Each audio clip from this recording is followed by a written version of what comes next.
Halo, Assalamualaikum warahmatullahi wabarakatuh. Perkenalkan, kami dari kelompok 5 akan membawakan materi mengenai penerjemahan dalam kajian sastra bandingan. Adapun kelompok 5 beranggotakan Wulan Nurciawati, Nurul Fauziah, dan Eko Budi Saputro. Baik, tidak berlama-lama, langsung saja kita simak materinya. Materi yang akan dibahas mengenai penerjemahan dalam kajian sastra bandingan diantaranya sejarah dan perkembangan penerjemahan dari zaman nenek moyang di Indonesia, interpretasi penerjemahan, bentuk dan fungsi penerjemahan, prosedur penerjemahan, tokoh dan karyanya dalam penerjemahan. Sejarah dan perkembangan penerjemahan dari zaman nenek moyang di Indonesia. Dalam sejarah penerjemahan, khususnya pada masa lampau, tujuan kegiatan penerjemahan, karya sastra, keagamaan, dan filsafat adalah memperkenalkan pemikiran dan unsur kebudayaan dari bahasa sumber kepada halayak, istana, elit, atau masyarakat luas. Karena apa yang tertulis atau dikatakan dalam bahasa sumber dianggap penting untuk diketahui atau bahkan diikuti atau ditiru.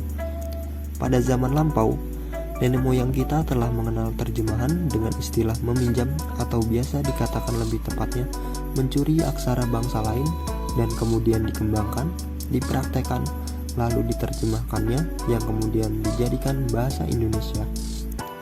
Terjemahan sastra asing di Indonesia hampir merupakan tradisi dalam kehidupan sastra kita.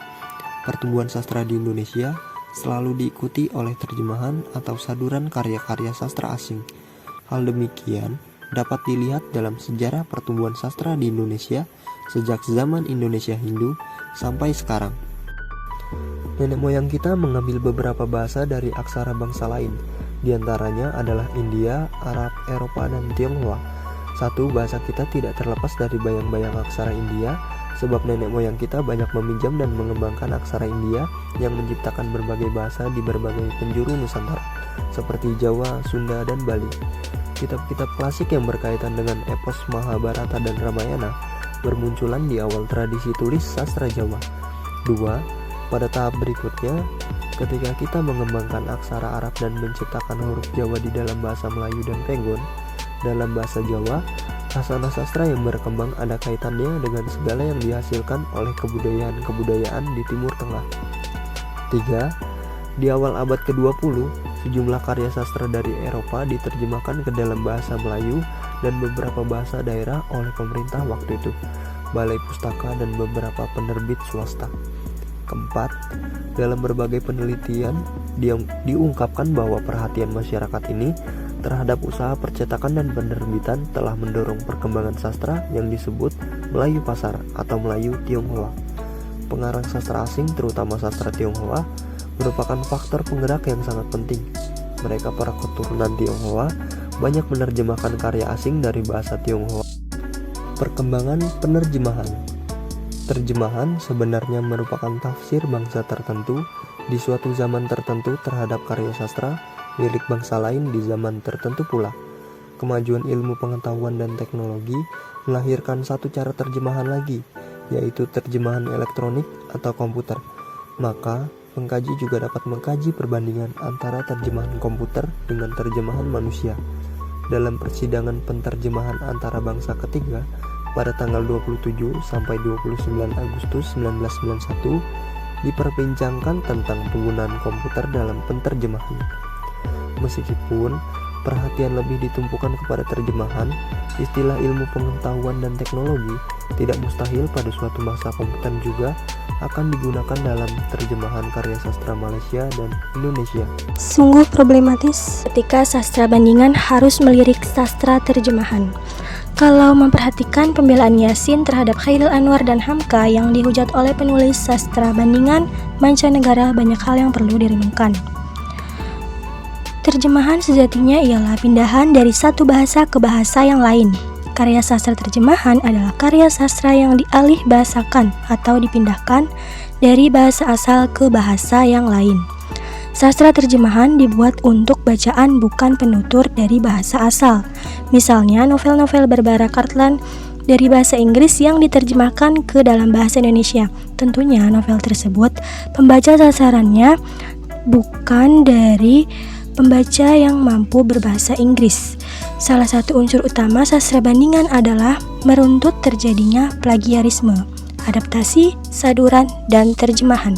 Dari kasus tersebut, tampaknya sastra terjemahan menjadi penyelamat dari hujatan atau tuduhan sastra terjemahan seakan-akan dianggap legal, adapun yang lain justru dianggap kecurangan. Studi penerjemahan sastra dalam sastra bandingan mempunyai implikasi yang besar terhadap sastra bandingan pada masa yang akan datang. Ada banyak sekali teori penerjemahan, namun pada video kali ini kami akan membahas 4 teori saja. Yang pertama, menurut Lender tahun 2013, secara umum dapat dikatakan bahwa penerjemahan karya sastra adalah kemampuan mengalihkan pesan untuk mengapresiasi nilai estetik atau keindahan yang terdapat dalam karya sastra bahasa sumber ke dalam bahasa sasaran, melalui rangkaian pilihan kata yang dapat memberikan kesenangan pembaca dalam menggambarkan suasana batin, emosi, pikiran, imajinasi, gaya, rasa, nada, fleksibilitas, pengetahuan, dan kebaruan atau inovatif.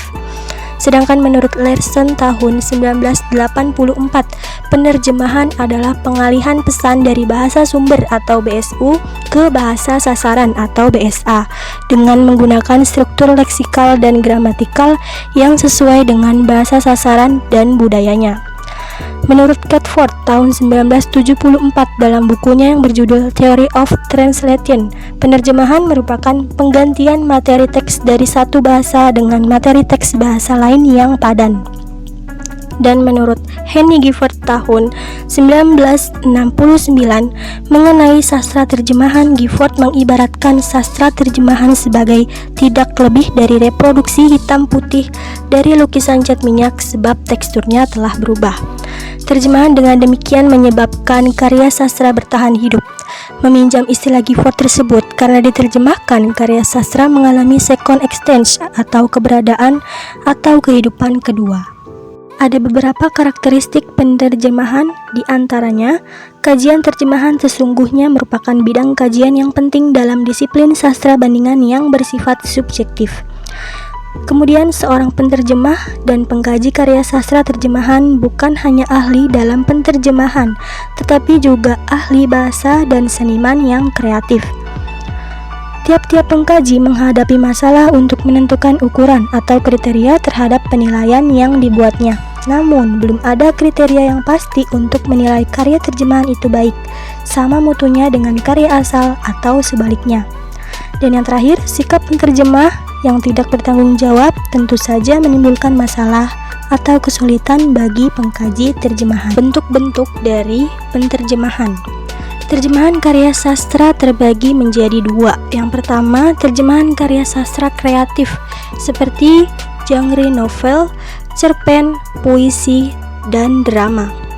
Lalu, terjemahan karya sastra deskriptif seperti esai, karya sastra ilmiah, teori sastra, sejarah sastra, dan kritik sastra. Terjemahan karya sastra kreatif lebih rumit bila dibandingkan dengan terjemahan karya sastra deskriptif, karena laras bahasanya yang berbeda. Dan perlu dipahami bahwa tidak mungkin memperoleh karya sastra terjemahan yang tepat seperti karya asalnya, karena setiap bahasa memiliki ciri-cirinya sendiri. Pada kajian terjemahan dalam disiplin sastra bandingan memiliki beberapa fungsi.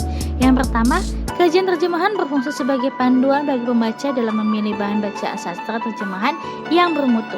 Kedua, kajian terjemahan juga berfungsi bagi pembaca sebagai panduan mengenai perbedaan atau kelemahan sebuah karya terjemahan dibandingkan dengan karya asalnya. Dengan itu, pembaca akan mendapat gambaran yang menyeluruh mengenai karya terjemahan yang dibacanya. Ketiga, kajian terjemahan berfungsi sebagai panduan bagi penerjemah melalui penilaian pengkaji terjemahan terhadap suatu karya. Penerjemah akan dapat melakukan terjemahan yang lebih baik dan lebih mematuhi professional code atau kode etik profesi penerjemah. Yang keempat, kajian terjemahan berfungsi sebagai panduan bagi kritikus sastra. Keunggulan dan kelemahan sebuah karya terjemahan dapat dinilai berdasarkan hasil kajian bandingan karya yang dilakukan oleh pengkaji terjemahan. Dan terakhir, kajian terjemahan juga dapat menjadi bahan rujukan bagi penerbit dalam memilih terjemahan yang akan diterbitkan. Selanjutnya yaitu tahap penerjemahan. Seorang pembaca atau penerjemah yang hendak menerjemahkan sebuah karya, khususnya sastra, dituntut memiliki pengetahuan luas untuk memahami pola pikir dan cara pandang seorang pengarang.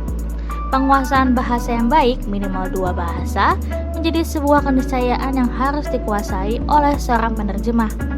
Tujuannya adalah agar hasil terjemahannya sesuai dengan apa yang dimaksudkan oleh pengarang atau penulis bahasa sumber.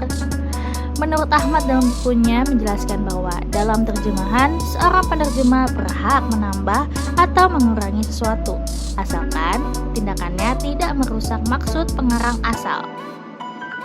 Dalam perkembangan studi terjemahan dapat dibedakan menjadi 2 tahap, yaitu pertama, secara kuat dipengaruhi oleh teori polisistem yang melibatkan karya yang tidak dikontekskan dalam linguistik ditantang dalam satu pihak.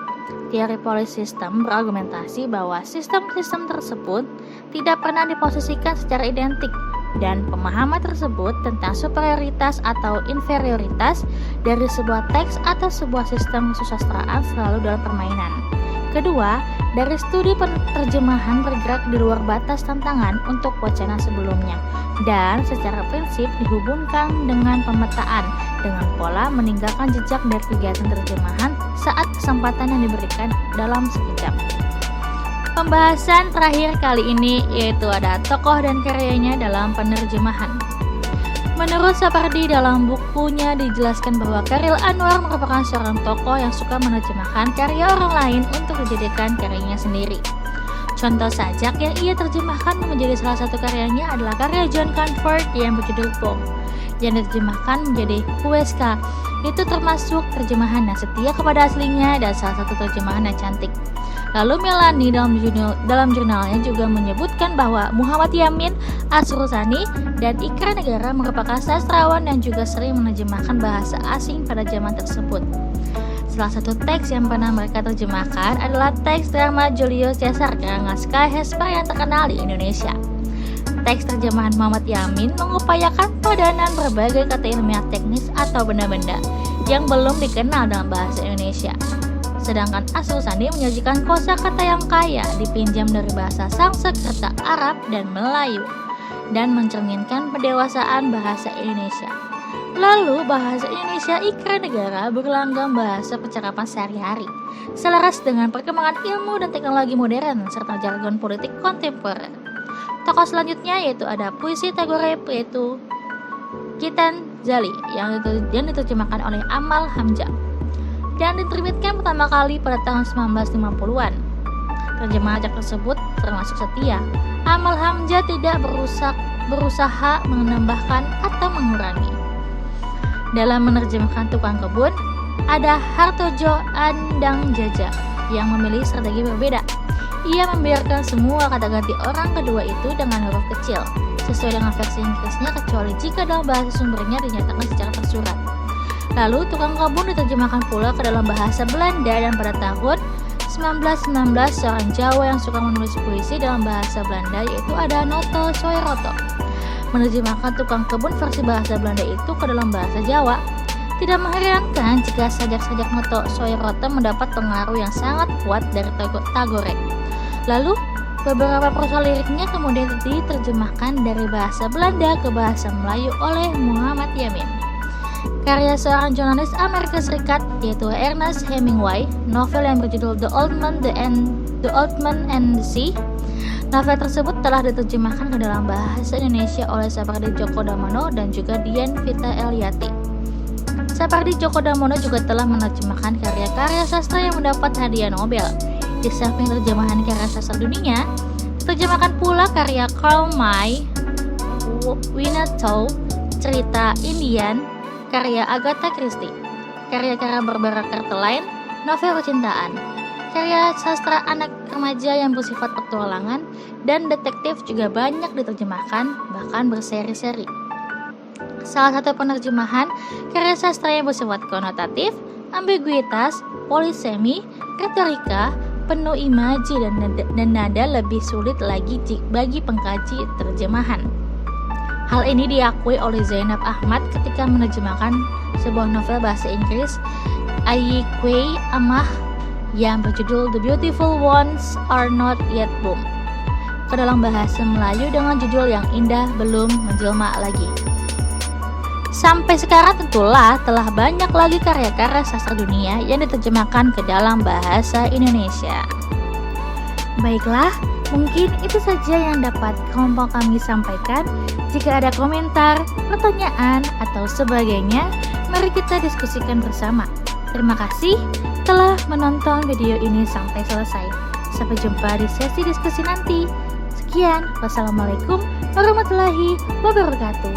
Bye!